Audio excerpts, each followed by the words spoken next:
Alright, let's bring you up to speed here. I don't even know what episode this is because I've been slacking on editing, so I've got like 4 or 5 episodes built up that I need to get out to you guys. So last video, I think this is like 13 or 14, I don't know. The last video left you with the drawer slides and where we were with that. And I've been working a little bit after work and knocking out little things and little steps, and I haven't been videoing it. So to bring you up to speed, here's what we have. We have the cutout done for the oven so that that can open when it's pulled out. No big deal there. We have, oh, big thing, more of this later. We have a operational sink, so I gotta put the drain in, but other than that, this thing will fold out like so, boop. And the green support over there will actually sit over here. That's what I'm going to work on right now, putting a little support leg. So from here you can see it, that's about level where I want it, and it just overextends, and to alleviate all the pressure on this one hinge, you need to get a support over here on this side. So I'm going to put some a wood frame there, and we'll get a this doohickey. Alright, so this works like so. You got your bottom here, your base. The cool thing about this, found this on Amazon, but this will actually pivot, and it has a micro adjusting hand piece here. So this will pivot completely vertical like this. I'm going to mount it on the side of the sink here, or actually I'm going to have a slotted channel. We'll see more of that here in this video, but it'll slide into the side piece so that then I can stick it there and then make a micro adjustment to get it exactly level for the surface, and then it's not going to fall out and get on the ground. So that's what we have. I think it was like 40 bucks on Amazon, but well worth it. Should support the sink well. So sink, as I showed in earlier videos, we have this thing routed out to be flush with the surface. It's designed actually to be undermount sink and clip to the bottom. So in order to actually mount it, I had no real choice other than to drill some screws, countersunk them, and then mounted it down to the surface. So now it's not going anywhere. It's solid, stable. I think I am going to put some silicone caulking underneath here just for any water that happens to get through into here. It doesn't rot out the wood. So we'll silicone caulk, set it down, and then screw it back into place. But for fitment issues and fitment, that's what I was looking at.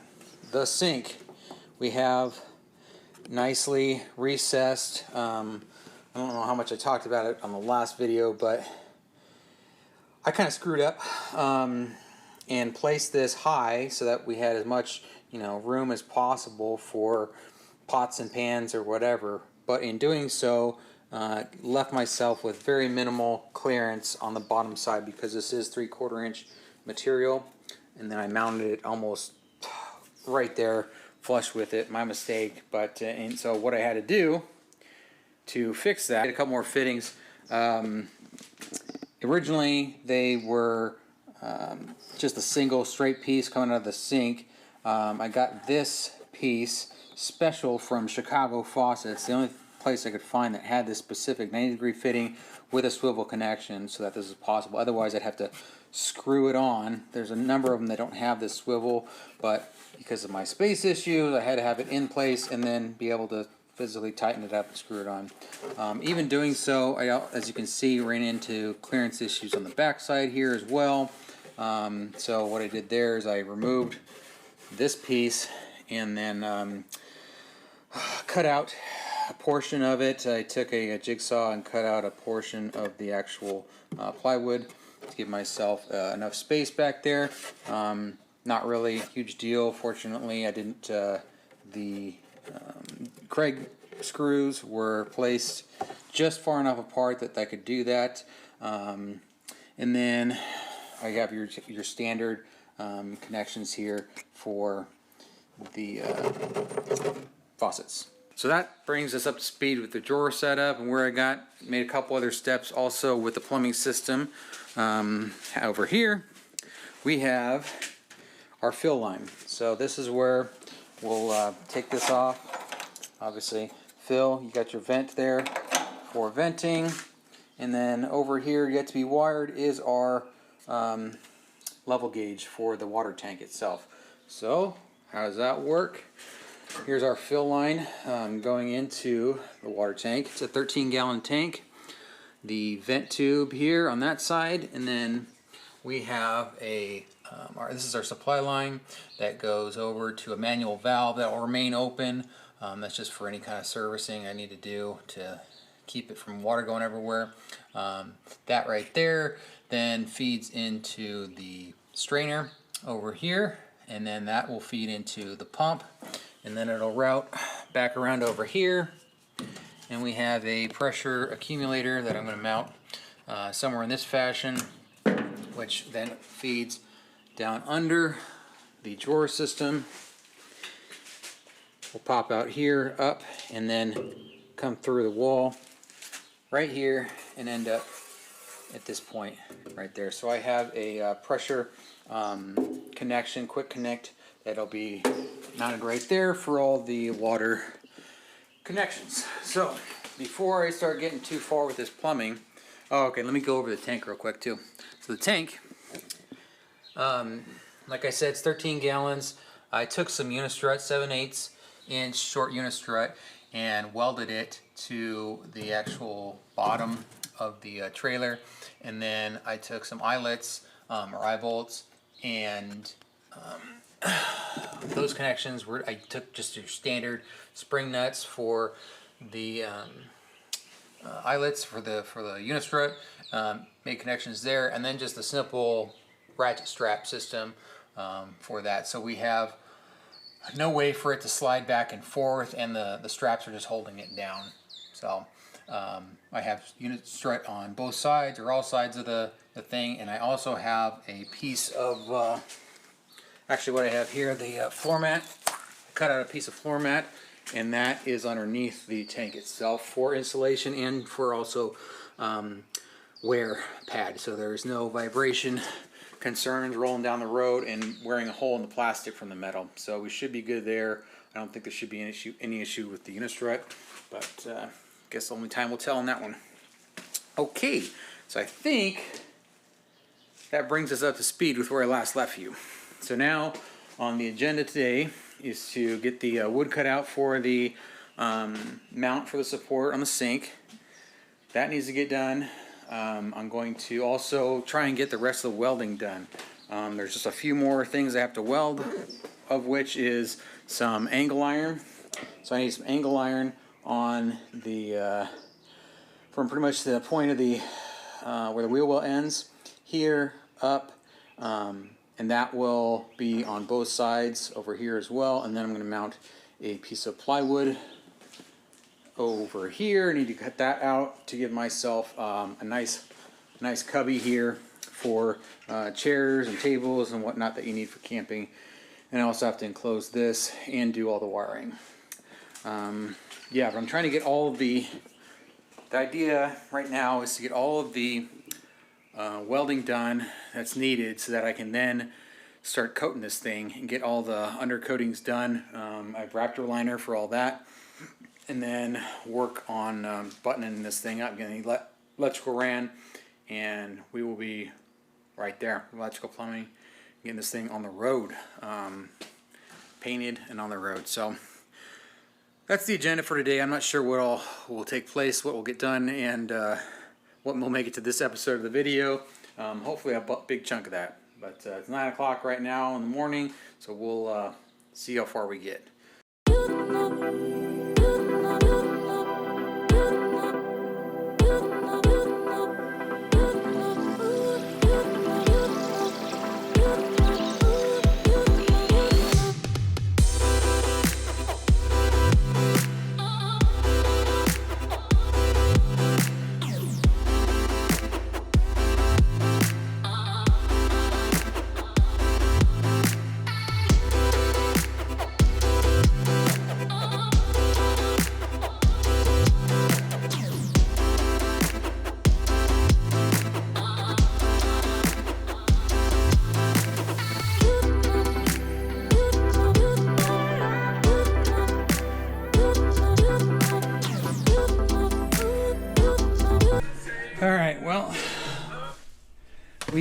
I think, all done with wood cutting, which is a big step. They're all big steps, I guess, at this point.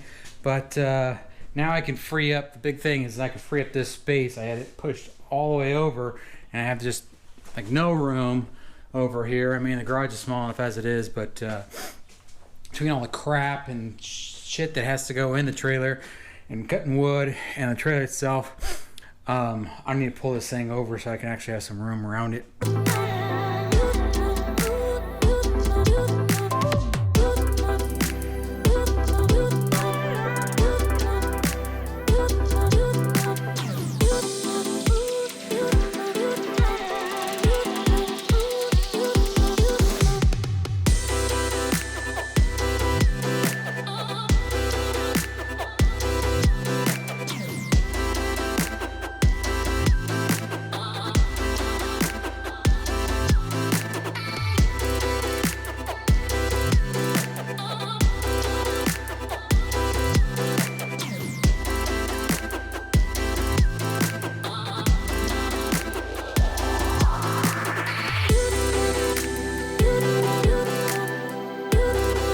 Alright, so we have the plumbing roughed in.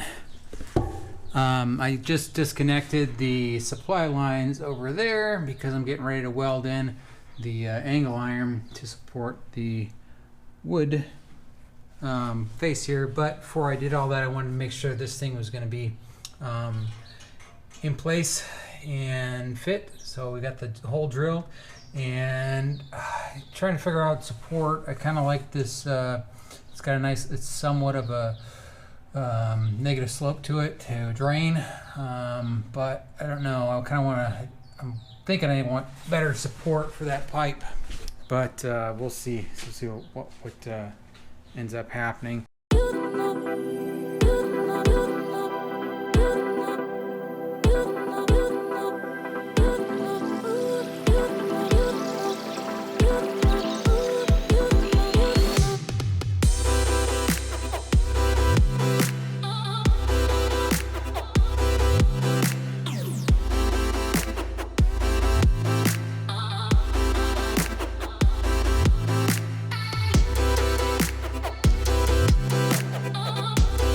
All right, we are ever so closer. Got the angle iron welded out over here.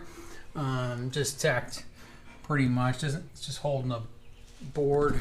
It's nothing too crazy structural, so that should be sufficient. And then also over here for the water heater, need a place to mount it, and decided that this was going to be the best location, easily accessible from the sink. You could adjust the heat. Also, this being the shower area, you could adjust it for the shower. It's going to sit here, and then the handle, I'm going to put a magnet and can be placed here to take a shower as needed. So what I did for mounting is I have a little head pretty much that I welded just right here.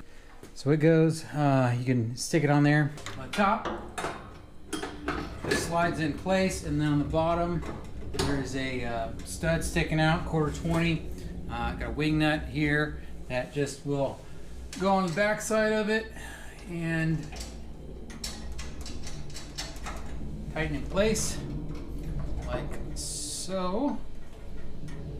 And then this thing's fairly rigid to where I can disconnect my water connections and connect everything up nice and easy. Amazon coming here shortly between 4:15 and 7:15 today to give me the outlet portion for the water connection, water supply. So I still have to get waiting for it so I can verify the hole size, and then I will get that drilled out, installed, and that's it.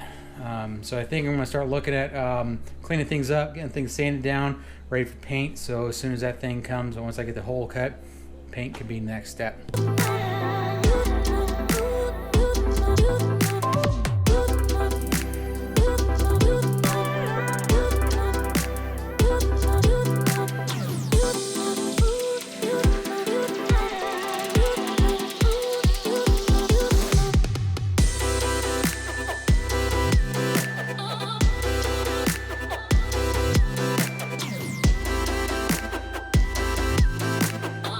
Just went through and sanded the entire rack, and then also degreased it off camera.